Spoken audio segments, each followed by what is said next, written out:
Boy Fresh on the track.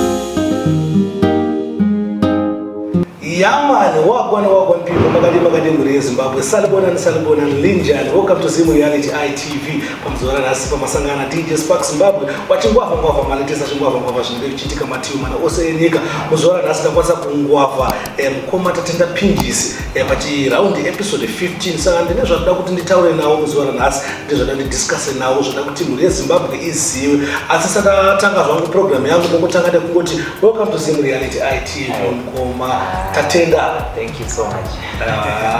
I'm humbled to host mdara pa Zimu Reality ITV. Yeah, I want to mdara tinozvoma weeks akawandisa stereke takanzwa masongs akawandisa but unokanzwa masong sometimes song explain kuti tatenda pinjisi ndiani akakurira kupa kabva kupi but tinge tine 1 2 3 4 unoita kuziva kuti tatenda pinjisi anombonzane kuti ndosara akachachaire kana akakurira kupi kamuka background kana ichida kuti tizive semhuri yeZimbabwe. Okay.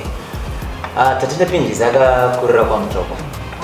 Akurira kwaMutoko zita rake rokuberekwa anonzi Proud Tatenda Kawa. So tatenda pinjisi iri ndakangotora zita rokuti tatenda kana ngotisa pinjisi kumberi riri zita rebasa. Nekuti ndinamukoma wangu futi anonzi Howard Pinjisi. So takabva tangoshandisa the same but iri basa. So tatenda pinjisi akakurira kwaMutoko akatanga kuridza gitari ari grade 3. Grade 3 then ndikakura ndasvikawo form 3 ndopandakatanga kurekoda kutopindawo mustudio kuGrama Records panguva yemakaseti yeah. So ndopandakatanga kupindawo mustudio then ndapedza form 3 2013 ndopandakazorora musi wa 31 March ndopane anniversary teira ifainde kuti zvinhu zvamwari zvirikomba zviri zvitatu nekuti muna March muya mwedzi wechitatu futi pandakanoitawo anniversary pandakanororawo mai wandigere naye navana vaviri. Ndofunga mhuri yeZimbabwe muri kuzvinzotora mukoma tatenda pinjisi anga kuti proud ndizvati proud kuti tasingazive kuti mukoma pinjisi vakataka kuridza gitari vane grade 3 saka zvinhu zvokuti information yese inoshamisa yakadaro ndoda kuibva kubva kwamuri. Saka aiwa ndafara mdara kusangana nemi tichitaura nemhuri yeZimbabwe. Saka mndu achicha akuinspire imi kuti mufunge kuti maya ini ndauda kutanga kuti kuimba.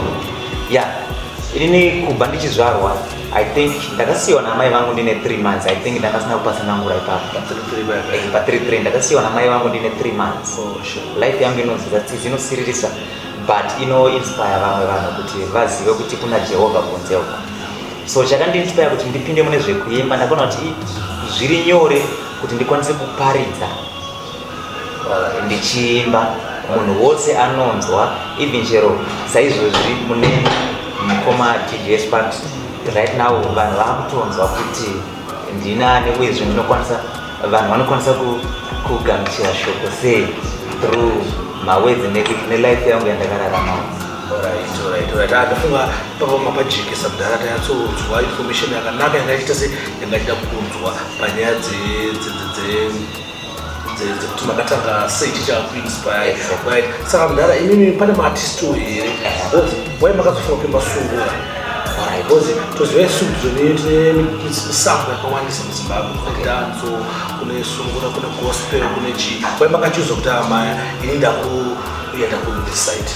Alright, simunhu akakura achiridza gitari so ndakabva ndangotanga ndiri kuzungura then pandakapedzawo chikoro ndakazotopedza chikoro ndakutotanga kutodya mari yesungura. Muona ndambotaraziva zvakuti kumakaseti. So the time yandakazotanga kuzoita basa ndakatongokura ndichibva ndatongopinda mumagitari. Pay yangu yanga yakutouya kuri kumagitari but kuri kusungura.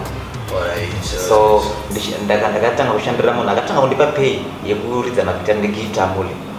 Vezvishawane sounds Gift Amuli. Exactly. So pana Gift Amuli ndo pandakatanga kutowanawo pay kuti ndinototambira mari naye nekuridza magitari. So ndakabva ndaramba ndingori mumusewe. Asi the time yandakazogamuchira shoko kuti kuna mwari kunze uku ndo pandakabva ndachitanga kuchimba gospel ndichishandisa zvagara zviri munyama yangu zvesungura. Ndada kuti mujekesi pane pamwe pandanzwa muchitaura kuti makatoshanda neGrama. Ine experience yekuti maartist amazuva ano havana kuiwana iyoyo. Saka imimi munozvionawo sei like mushando wacho kuita mazuva ano zvekuita kuenda kumakombiyuta record tesei pana tina record label munozodistributa music yedu. Ndofunga mushando waita Grama muzoita Grama and Grama ndimaiti makarekoda then do you pusha music zenzaona radio kutengeswa kwama-CD kutengeswa kwama-cassette ndezvo. But right now hatina kambani yakaita ngeGrama yekuti inokurekodhai yakurekodhai yobva yatengesa music yacho bva zvichikuita kumana marevenues enoita aya. Saka munoona sei music izvezvizvi yanga iri nani here that time kana kuti izvezvizvi ndo payatonani makwanisa kuzviitira mega films zvenyu? Right. Kuti chete panguva iyoyo vakararama panguva iyoyo vaimba madhara edu vaitiwo zvanga zviri nani. Asi kune ini ndakapinda ndichitopiwa maroyalties nditori mushandi wemumwe muimbi. Asi iko zvinezvi tichiona nekufamba kwakuita technology dzimwe dzenguva nerimwe divi zvitori nani kune muimbi pakuti anenge akuwana income ichiuya direct kwaari achiziva kuti yakamira sei. Zvakafanira kuti munhu wangoenda kwamakumbe zvavawirirana namakumbe ndizvo zvamaakunoita, which means zvangofanana nekuGrama but ngoti zvaakuda kuti ufambirane nenguva kuti chii chauri kufanira kuita panguva iyo inoyi than kuramba uine pfungwa dzakare. Ita pfungwa dziripo panguva inoyi so that ufambirane nevamwe so that hauzoshayewo because kune vari kutowana nazvo. Saka tikati ngatidzokei kumashure ko vari kuwana nazvo voti kudii. Ndofunga pajeka muri eZimbabwe ndada kubvunza futi kuti ndofunga imimi mashanda nemaartist akawanda masongs akawanda. Ine song yandinofarira inonzi Saina. Song ndakataka kunzwa imi mune mamwe masongs amakaita nemamwe artist kana kuti amweni amukuita nemamwe artist maybe in future? Iko zvinezvi tongoti chishamiso chakaitika pana Saina yaunofarira ndakairekoda ndega nditori ndini producer. Ndakairekodera mumotikari ndauti ruzhinji rweZimbabwe rubva zvizive. Ndakairekodera mumotikari mangu ndichitoshanda nelaptop. Ndiri mumotikari ndichitori producer mandatoirekoda ndichitoridza gitare musikana achitoimba akagara. So zvinhu zvakangonosimudzwa namari. So iko zvinezvi panguva inoyi ndane vaimbi vakati wandei vandiri vandakanyorawo mubhuku kuti uyu ndinotoshuvira kuitawo naye nevamwe vari kungouya vega vachitondifonera kuti toda kuti tiitewo tose nedzimwe dzatove mustudio kudhara fanekisira pandogona kumenchena yandiri kuita naTexture Chari naObet Chari. Tatinda Pinji is featuring those two guys dzandamenchena Charis exactly. So song iyoyo inonzi Matthew 24. Inonzi Matthew 24.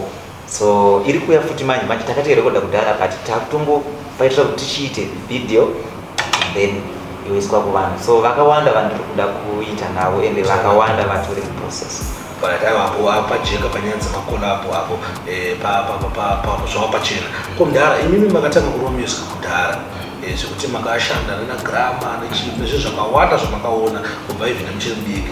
Saka machallenges amunoti machallenges amakasanganawo nawo pachirwendo chedu ichochichi ndeapi amungakwanisa kushiyiwa nemhuri yeZimbabwe? Because ndonatsa kuti machallenges akakosha kuitirawo vamwe vanhu vachazouya nevamwe vanhu kusangana nemamwe machallenges vachishaya simba but akazoti aya maya tisingapindisa pambosangana izvi zvavasangana nazvo zvezvekuti anogona kuramba achine power. Chokwadi akungoti regai ndipe ndoda kupa example yelife yangu zvandakamboita ndina mukoma case Gift Amuli. Takatombokurosa kuenda kuJoburg uko tikapinda nemumvura tichikrosa tisina kana mapassports tikakrosa tinoita magitari then tasvika ikoko. After that takanoita mashows tatopedza then ndobva taatakwa nemarobas gunshot, then taatakwa kudaro murungu akazosvika panguva yekuti dhamba nekuda kwesituation yakanga yave matiri, ndobva atisiya ikoko nemudzimai wake achibva auya kuno kuZimbabwe. Tikagara for almost nearly tingangoti 6 months tisina ari kutiona kuti tiri kudyei, tiri kuitei, kusvika tave kungotenderera muLion Park muyamwe, tave kungotenderera tangoba. So rwendo rwemagitare ka kusvika tsamba yazotonyorwa, funga kuna murerwa vanhu vanonzi vamurerwa vaHebert Murerwa akazonyorerwa tsamba kuti zvichaona sound yakadhangwa iri kuno kuSouth Africa. Then ndokuzobatsirwa kwatakazoitwa, tikazoona mari yapinda, asi mari yachina kupinda pakati yakatopinda yakashota futi, kwakutotanga unosikidza tiri patrackstation paipe takukumbira ndiniki but Mwari vanenge vachida kuti tifambe nenzira idzodzo kuita kuti zvavari kuda kuti zvizozadziswe kumberi kuzvizozadziswa. Saka ndo challenge yamunotisangana naye so far yekuti maybe makati kunyatsobhadhara zvakanaka kungoti chete ndikuda kuedza kupa nhengo nekuti kune vanopinda mumagitare musangotarisire kuti zvinonaka kana kutosvika nekutoita mari. Challenge iyoyo inouya pakuti one, pamwe hamutorina kana chekushandisa kana instrument zvaro kana gitare kana so machallenges ese anouya nekuda kweurombo. So chandoda kuisa kune vari kuuya kungoti be patient and love, joy, peace and goodness, humbleness, forgiveness, uchifamba uri munzira idzodzo, then self control, uchigona kuzvicontrola kuti zvazvaita patience, uchimirira kusvika nguva yakwana, then time will come.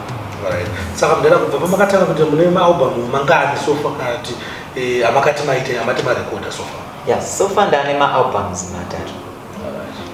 Maalbums matatu I think kana tisingatanganise ndine mamwe 3 foot masingles. So pamaalbums matatu yekutanga inonzi Rumbidzo Kumuridzi, then yechitatu inonzi Chibhakera Chenyasha, then yechi3 yandakapedzera muna 2019 inonzi Africa ine Muridzi. Africa ine Muridzi.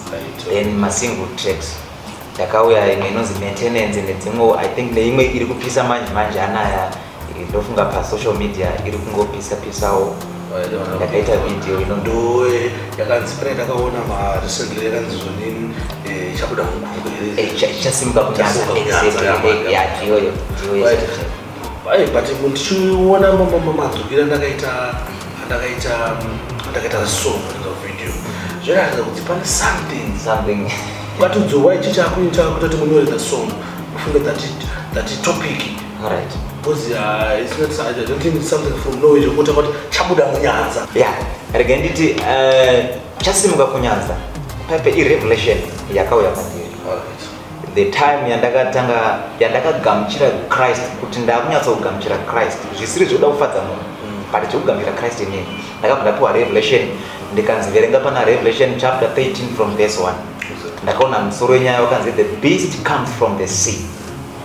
Then ndopandakazarurirwa nemweya mutsvene kunzi chikara ichi chaitsanangurwa apa chakatosimuka chatove panyika. Saka zvachave panyika chiudza nyika kuti izive kuti chikara ichi chave panyika. Then ndopandakabuda the song inonzi chasimuka kunyanza, ndichitotraya kumenshena kuburisa futi kuti chii chacho chakasimuka kunyanza, because vamwe vanotarisira kuona kana the beast rine musoro 10 ne7 horns rakataurwa kunzi naDaniel paya, but rakataura kunzi kuchauya ine musoro 10 ne7 horns nema different names but ari adevil.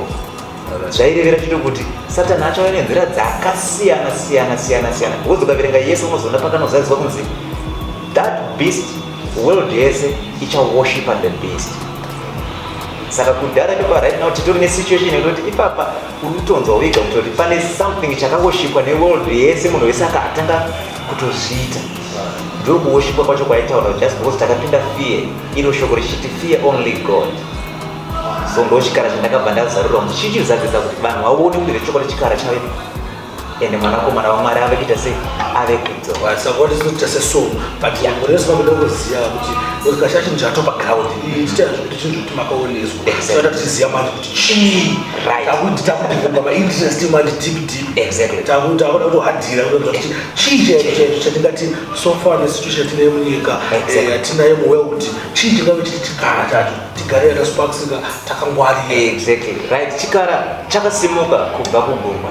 Ndofunga munoona paya ndinotaura ndichiti njuzu dzenyika ino chikara nekuti zvakanyorwa. Vamwe vari kubirwa mwoyo yavo nekuda kwezvinodhaka, even chero mitoriro zviri kungouya mazuva ano, even chero mari pfuma yenyika ino chikara, nekuti the beast chakagara papfuma. Then even chero makereke ariko iko because zvakataura kunzi chikara chichange chakagara mu the holy place. Saka mumakereke imomo mune chikara futi. So that vanhu vari kufanira kuziva kuti chikara ichi chichauya chichinyangira asi chozokwanisa kutenesa pamberi. Hachiuye chakazviratidza kuti chikara asi chinouya nenzira inoita seyakanaka but chichida kunonorasisa nyika kumberi uko at the end.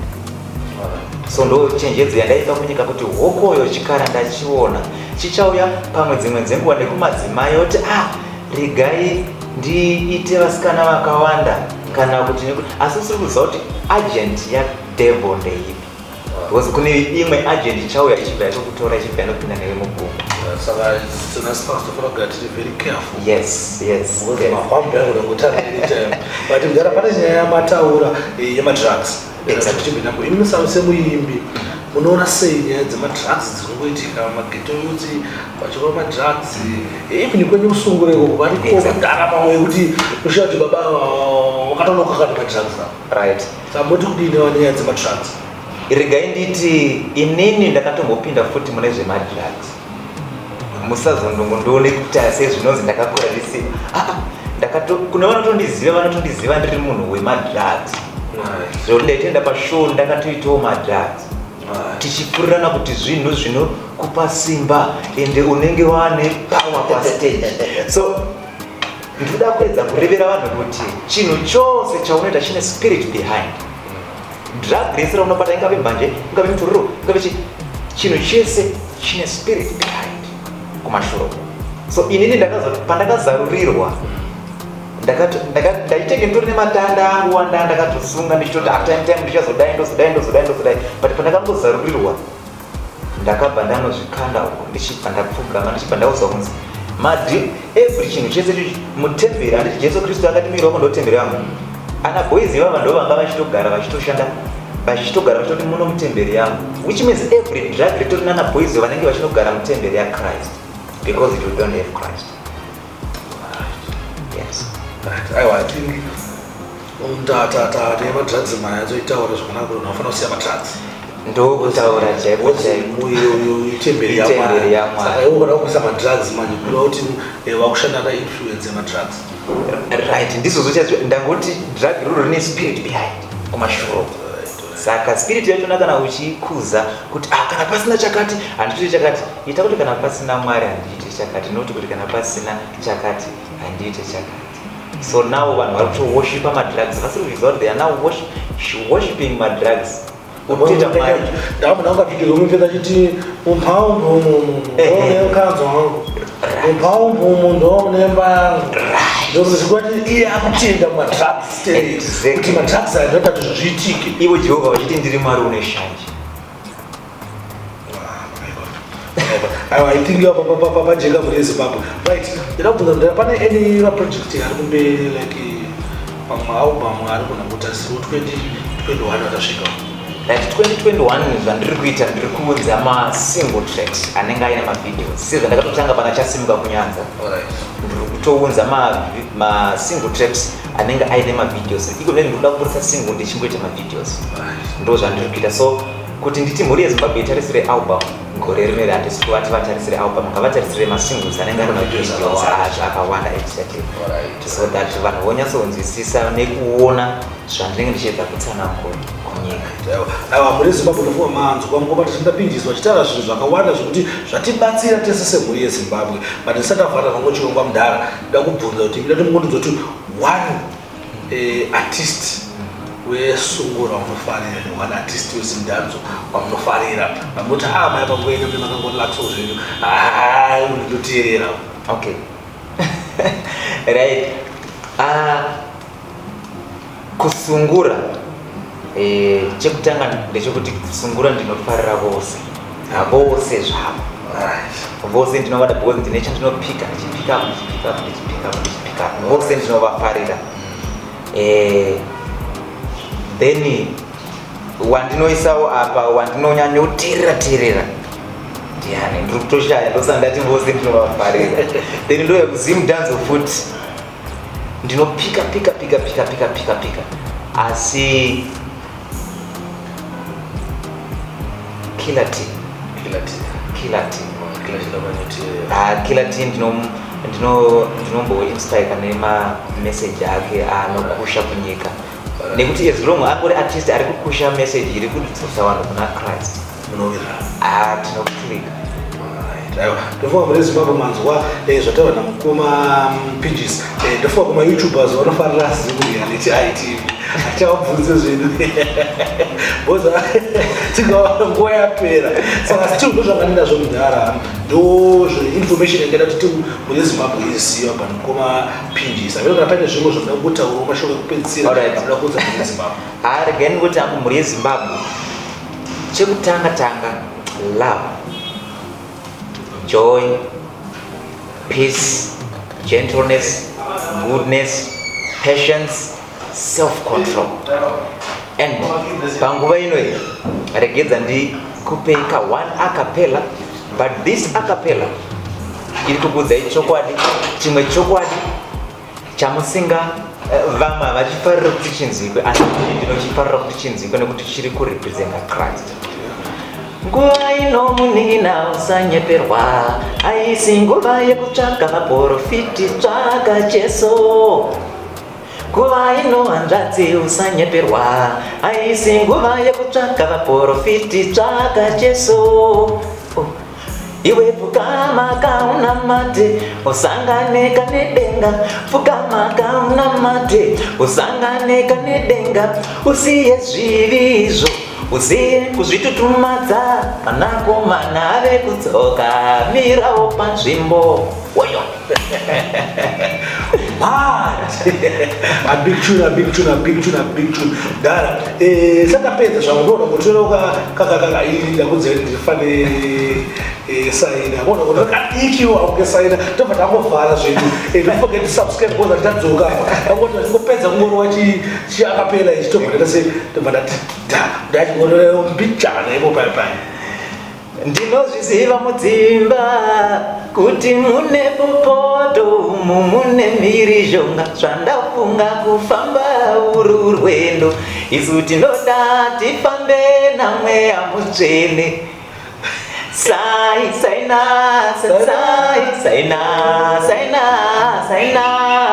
Saina upinde oyo. Thank you so much.